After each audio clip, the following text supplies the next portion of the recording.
কত পার্সেন্ট মানুষ জানে সোশ্যালিজম কি? কেউ কিন্তু এটার আইডিয়াই নাই সোশ্যালিজম কি। আমি বই পড়েছি, and this is also a problem যে একটা অনেকে লয়াররা একটা জেনারেলি কনস্টিটিউশন একটা কি ভূমিকা রাখে, but it's primarily a philosophical text. Socialism is a philosophy. So আমরা কি আদৌ সোশ্যালিজম চাই কিনা এবং সোশ্যালিজম সম্পর্কে আদৌ কেউ কিছু বুঝে কিনা সেটাই এখনো কোয়ান্টিফাই করা নেই। আপনারা বলে দিচ্ছেন এটার স্পিরিট অফ 2024 বা 71-এর হচ্ছে socialism. Who are deciding this things? এবার আসেন article 2A।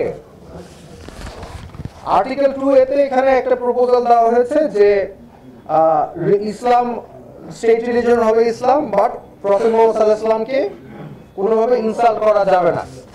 That is very good, but এখানে আমি মনে করি, আমার মত হচ্ছে যে আরেকটা প্রপোজালে ইনক্লুড করা উচিত অন্য ধর্মের কোনো ফিগারদেরকেও আমরা করবো না, ইনসাল্ট করবো না বা করা যাবে না। এটা this should also be included.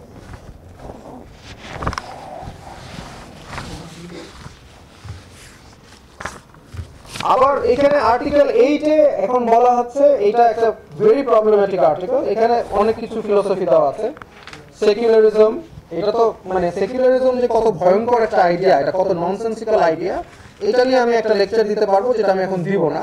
But আমি এতটুকু বললাম যে সেকুলারিজম যদি বাস্তবায়ন হয়, যে ম্যাকিয়ার অ্যান্ড টেইলরের একটা বই আছে secularism and freedom of conscience, এখানে মানে বলা হচ্ছে যে সেকুলারিজম যদি বাস্তবায়ন হয় তাহলে আমরা যারা যে কোনো ধর্মে বিশ্বাসী তারা সেকেন্ড ক্লাস নাগরিক হয়ে যায়। কারণ আমরা যারা সেকুলারিজমের আইডিয়াস বিশ্বাস করি না, এন্ড কে মানে আদৌ আপনারা কি আমার উপর সেকুলারিজম চাপিয়ে দিবেন? আমরা তো বিশ্বাস করি না সেকুলারিজম। ধর্মনিরপেক্ষতা মানে কি? ধর্মনিরপেক্ষতা শুনতে সুন্দর, আসলে তো আপনারা আমাকে দ্বিতীয় শ্রেণীর নাগরিক বানিয়ে ফেলছেন। ধর্মনিরপেক্ষতা আপনার আদর্শ, আপনার দর্শন আমার উপর চাপিয়ে দিয়ে। ধর্মনিরপেক্ষতা মানে একটা আমাদের শুনতে ভালো লাগলে আসল অর্থ হচ্ছে যে কোনো ধর্মের ভ্যালু বা নৈতিকতার মানদণ্ড আপনি মানতেছেন না, আপনারটা আমার মানতে হচ্ছে। এটা নিয়ে আরো দীর্ঘ আলোচনা করা যাবে, এটা আমি এখন করবো না। বাট আমরা যেহেতু সবাই এখানে যারা এসেছেন, আমার পক্ষে যারা ভ্যালুজ রাখে, আমার বিপক্ষে রাখে, তারাও একমত সেকুলারিজম থাকা যাবে না। সো আই থিঙ্ক এটা নিয়ে আমার আর বিস্তারিত আলোচনা দরকার নাই। কিন্তু এখানে যেমন বলা আছে ডেমোক্রেসির কথা, গণতন্ত্রের কথা, যে এই জন্যই আর কি যে শুধু আইনজীবী দিয়ে আসলে কনস্টিটিউশনের উচিত না, ফিলোসফার দরকার। গণতন্ত্র, what kind of democracy do you want? আমরা কি লিবারাল ডেমোক্রেসি চাই, ডাইরেক্ট ডেমোক্রেসি চাই, রিপ্রেজেন্টেটিভ ডেমোক্রেসি চাই? এগুলো কিন্তু বাংলাদেশের জনগণ কিন্তু কি ডেমোক্রেসি চায় সেটা নিয়ে তাদের একটা আইডিয়া আছে। যেটা আমি বুঝি, বাংলাদেশের জনগণ এপিস্টোক্রেটিক ডেমোক্রেসি চায়। এটার মানে কি? মানে হচ্ছে ডেমোক্রেটিক রিপ্রেজেন্টেশন যে কেউ হতে পারবে না, যাদের মিনিমাম জ্ঞান আছে তারা হতে পারবে। এটাকে বলে এপিস্টোক্রেটিক ডেমোক্রেসি। আপনি একজন মানে রিক্সা চালককে বলেন এবং একটা ভ্যান চালককে বলেন, ওনাদের যদি জিজ্ঞেস করেন আপনি কি চান আপনার রিপ্রেজেন্টেটিভ একটু শিক্ষিত হোক, তারা বলবে চাই। এই জন্যই বাংলাদেশের মানুষ যারা মিনিমাম শিক্ষিত না তাদেরকে পার্লামেন্টে চায় না। তো এটা কিন্তু ডিরেক্ট ডেমোক্রেসি না, এটাকে বলে এপিস্টোক্রেটিক ডেমোক্রেসি। তো আমরা কি ডেমোক্রেসি চাই সেটা নিয়েও আমাদের আলোচনা করাটা খুবই জরুরি। এবং এগুলো না করে জাস্ট একটা ডেমোক্রেসি বলে দিলে ইটস নট এনাফ।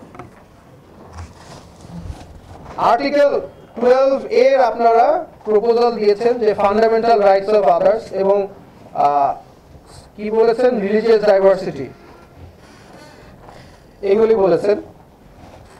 সো এখন আমার কথা হচ্ছে যে মানবতা, এই যে প্রিন্সিপালস অফ হিউম্যান রাইটস বলেছেন।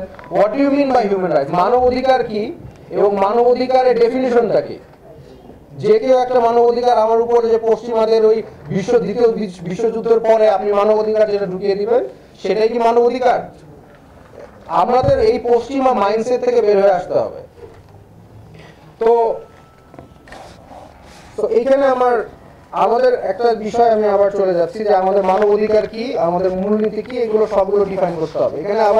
এখানে একটা টার্ম ইউজ করেছেন, সেটা হচ্ছে মোরালিটি। নৈতিকতার মানদণ্ড কি বা নৈতিকতাটা কি আসলে, সেটা নিয়ে আমাদের চিন্তা করতে হবে। যেমন আর্টিকেল 41-এ আপনারা বলেছেন subject to law, public order and morality. I have to ask you, what do you mean by morality? নৈতিকতা কি? নৈতিকতার ডেফিনিশন কি? এটা কি আমার মনের ভিতরে একটা কিছু মনে হলে নৈতিকতা? আজকে যাদের সামনে এসে যদি বলে আমার মনে হচ্ছে এটা নৈতিক তাই আমি করেছি, এটা বললে হবে? আইন তো হবে নৈতিকতার ভিত্তিতে, কিন্তু নৈতিকতাটা কি সেটা তো আমার ডিফাইন করতে হবে। What kind of moral philosophy are we going to aspire to become as a country, এটা এখানে ক্লিয়ার না। আমি ফাইনালি একটা কথা বলে শেষ করছি, এটা হচ্ছে ফাইনাল যে পয়েন্ট আমি বলবো সেটা হচ্ছে আর্টিকেল 94 এর কথা এখানে বলা আছে যে religious code for personal matters. Why personal matters? Why only personal matters? আমার কি পাবলিক ম্যাটার্স নাই আমার ধর্মে? আমি কি তখন পাবলিকে গেলে আমি নাস্তিক হয়ে যাব আর প্রাইভেটে গেলে আস্তিক হয়ে যাব? এই ধরনের মেন্টাল ডিসোনেন্স সংবিধান থেকে এখন বের করার সময়, বা আমাকে এক্সপ্লেনেশন দিতে হবে। আপনি এটা রাখলে আমাকে এক্সপ্লেনেশন দেন, what do you mean by personal matters for Muslim? What about public matters? What will I do then? তো যাই হোক, এগুলি আমার ক্রিটিসিজম, বাট এখানে অনেক কিছুই আমার ভালো লেগেছে। বাঙালির ক্ষেত্রে বাংলাদেশি এটা ইনক্লুড করা, এটা আমি পজিটিভলি দেখছি। আর আমাদের যে লিগাল সিস্টেম সেটাকে আদৌ এখনো ব্রিটিশটাই রাখবো কিনা, আমরা কি আমেরিকার দিকে শিফট করবো কিনা, বা অন্য কোনো ফিলোসফির দিকে শিফট করবো কিনা আইন ব্যবস্থা, সেটা নিয়েও আমাদের চিন্তা করতে হবে। বাট জাস্ট এইভাবে জাস্ট পশ্চিমাদেরকে মিরর করার থেকে আমাদের হয়তো বের হয়ে আসতে পারবে। তো thank you so much. Thank you so much.